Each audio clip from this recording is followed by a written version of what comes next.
Mesdames, Messieurs, membres de la diaspora haïtienne, avant tout, je voudrais vous dire merci.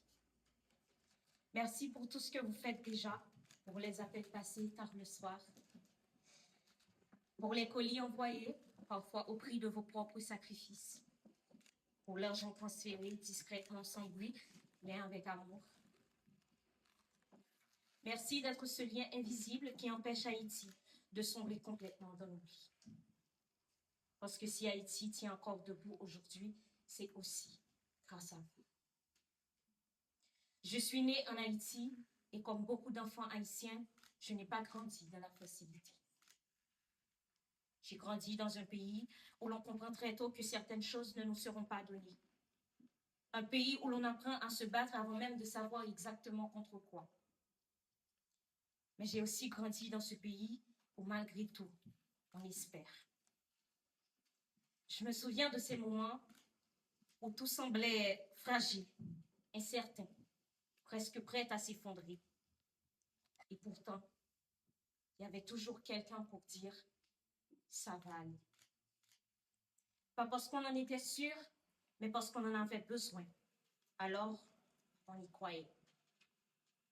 On y croyait comme on s'accroche à quelque chose qu'on refuse de perdre. Aujourd'hui, si je me tiens devant vous, ce n'est pas parce que mon parcours a été facile.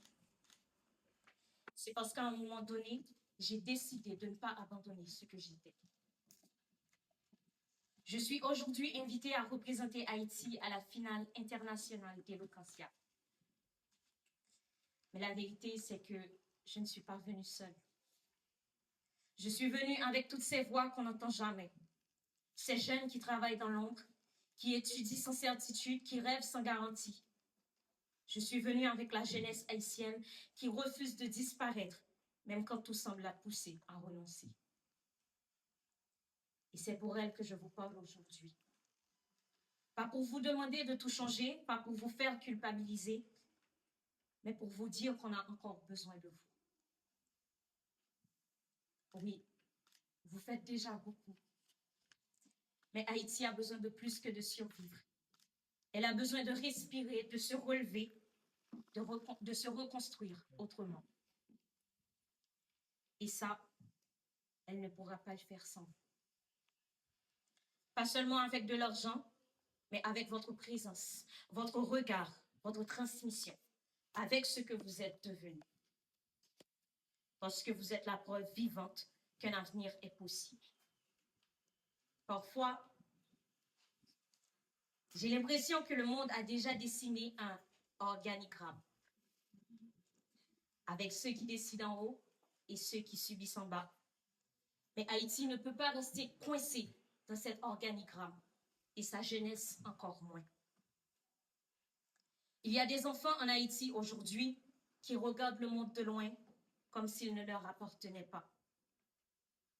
Des enfants qui doutent déjà avant même d'avoir essayé. Et pourtant, l'avenir, c'est eux. Mais un avenir ne se construit pas seul. Il se construit avec des mains qui se tendent, des voix qui encouragent, des chemins qu'on éclaire. On dit souvent qu'on quitte Haïti pour avancer, mais parfois avancer, c'est aussi se retourner. Pas pour rester bloqué dans le passé, mais pour ne pas laisser derrière ceux qui n'ont pas eu la chance de partir. Moi, je suis là aujourd'hui parce que quelqu'un, quelque part, avait cru que c'était possible. Golden Team Haïti, Jacmel.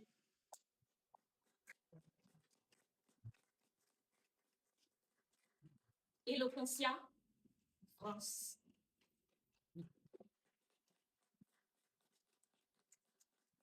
Je suis aussi là aujourd'hui parce que malgré tout ce que j'ai vu, tout ce que j'ai traversé, j'ai refusé de croire que mon histoire était déjà écrite.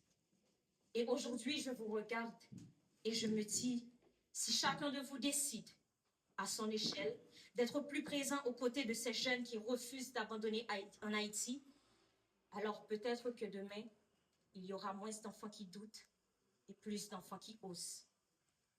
Haïti n'a pas seulement besoin